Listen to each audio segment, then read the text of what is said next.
You've gone too far, Jasmine. Is that how you treat a friend? Dorothy smiled apologetically.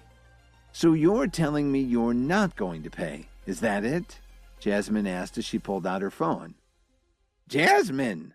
Dorothy was so anxious that she almost stomped her foot. She knew that Jasmine knew some very nasty people. Jasmine waited for the call to connect and put it on the speakerphone. Spencer, are you there? It's Aunt Jasmine. I'm at Downtown General. Someone owes me a ton of money and she's refusing to pay me back. Who the hell would do that? Came an angry voice over the speaker. I'll be down there right away. Jasmine hung up and smiled triumphantly. She knew that her nephew was one of the most powerful men in Chicago and he had hundreds of people under his command. She was certain that Dorothy and her daughter would pay her what they owed her now. Lily struggled to sit up in her bed. Can you please wait a few more days, Jasmine? We really don't have that much money on hand today. Lily had heard James's nephew's voice and it sounded like he wouldn't try to resolve this peacefully. It's not that I'm being unreasonable, but there are certain things that everyone knows. You don't gamble if you don't have enough to cover your bets, Jasmine replied snobbishly. Dorothy and Lily were speechless. They all sat in awkward silence and waited for Jasmine's nephew to arrive. A little while later, there was a flurry of footsteps in the hall and the door flew open violently. Who the hell owes my aunt all that money? You'd better be ready to leave town, the tall man shouted as he walked into the room with his bodyguards. They were a tough-looking bunch. Several nurses saw them and ducked into patients' rooms to stay out of their way. The group's leader was none other than Spencer, the man Kevin had asked to be his deputy in the Chicago branch of the Myriads. His brother Derek would have been there too, but he had other business to attend to.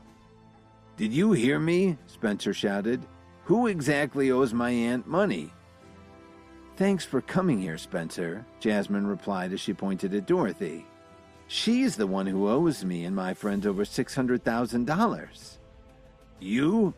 Spencer glared at Dorothy as he sauntered over to her. Do you know what I do to people who don't pay their debts? I didn't say I wouldn't pay her, I just don't have the money right now, Dorothy admitted reluctantly. She was absolutely trembling in fear. That's no excuse, he answered coldly. Our family really doesn't have the money right now. It'll take me a few days to get it together, Lily tried to explain. She was having a hard time talking. After all, she'd just gotten out of surgery. But she could see that the man's arm was covered with scars. He clearly didn't mind resorting to violence. Why are you wasting your time, Spencer? They said they don't have the money. Just take them, Jasmine ordered her nephew. His men started moving Lily and Dorothy with vicious looks in their eyes. Don't touch my daughter, Dorothy shouted as she stepped in front of Lily. She just got out of surgery and she shouldn't be moved. Go to hell, Spencer growled as he pushed Dorothy aside. Suddenly there was a furious roar from the doorway. Stop it right now. Kevin walked into the room and the Myriads were stunned to see him. Dorothy was actually relieved to see Kevin. She pointed at him and told the men, This man is my son-in-law. Just ask him for the money. If he doesn't have it, you can beat him up for all I care. Your son-in-law? What the hell's going on here?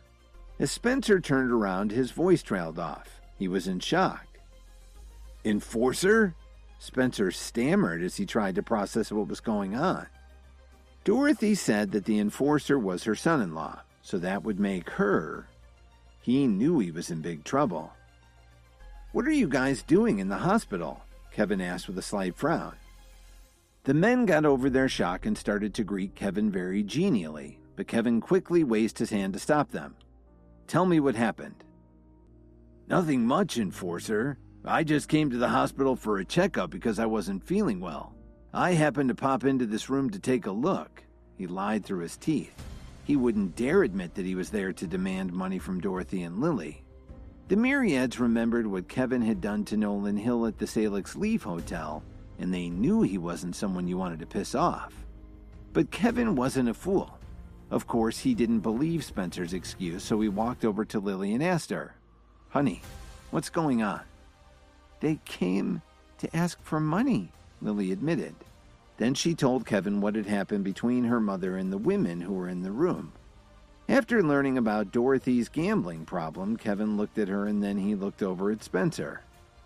"We're finished now," Spencer thought to himself as he considered the situation. "I just had to come here and demand money from the enforcer's wife while she's lying in a hospital bed. We're all dead men." "I'll cover her debt," Kevin said calmly. Even though Dorothy hated him and she'd really crossed a line this time, he was still her son-in-law. Kevin figured it was his duty to help her pay back the money. "There's no need for that, enforcer," Spencer responded right away. How could he take any money from Kevin? He was starting to regret ever answering his aunt's call. "I'm telling the truth. Give me your routing number and I'll transfer the money. I can't possibly let you come here for nothing, can I?" Kevin insisted. $600,000 wasn't much money to him. How could he refuse to pay what his family owed just because he was the Myriads Enforcer? That wouldn't set a good example for the other members, would it? Dorothy and Lily were still trying to figure out what was going on. Please subscribe to the Pocket FM YouTube channel and press the bell icon for instant notification. Check out our channel for more such exciting shows.